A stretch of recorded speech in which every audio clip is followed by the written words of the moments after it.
Neyin icap edip etmeyeceğini biz iyi biliriz kardeş.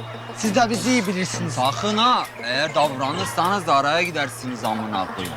Bakın kafanıza göre ama sabahı da bırak biz alalım. Sabah akşamı yok canım benim. Kokuyu alan parayı çalar. Hadi Allah'a emanet ol.